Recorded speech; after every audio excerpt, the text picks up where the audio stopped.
Senator Kelly, without interruption, please. Thank you, Chairman. Chairman, I want to support my colleague, Senator John Whelan, and I want to say I agree with everything he has said. And now the question needs to be answered. Can we trust EirGrid and can we trust the wind energy sector? Up to this, we were told cables couldn't go underground. Then we were told they could go underground. We were told that the EirGrid project was not about wind. Then we were told it was totally about wind. We were told about the Midlands project that it was totally for export. And now that it seems to be dead in the water, we're now told that it's going ahead anyway. So I and the people of Ireland have lost trust in both of those organisations. And there's a clear conflict of interest which is causing this big problem.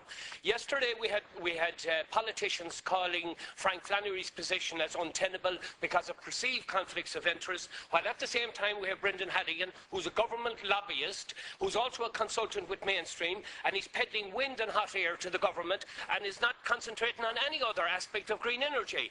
Now, I attended a meeting last night, Chairman, of RAMP, Roscommon and Mayo Protection, your own county.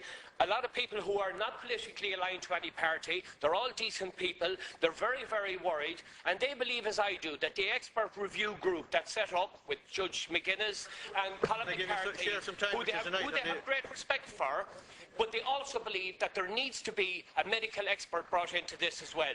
And also, they do believe that the community groups should be able to feed into that process.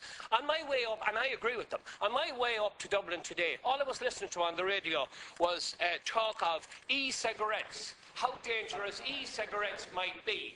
And I have no doubt that the government will commission some kind of a health report on e-cigarettes. Where is the Commission report on the effects of EMF from 400 kV lines going over people's homes, going over their back gardens with their children playing, going over playgrounds?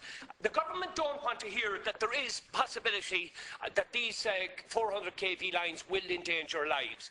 And I just want to finish up by saying that the politicians who told us that the Midlands project was for export only need to come into this House now and tell us, if it's for export only, why is there consideration being given to going ahead with it? It makes absolutely no sense. We need to know, and the reason we need to know is because we've lost faith and trust in EirGrid and the Irish wind energy sector.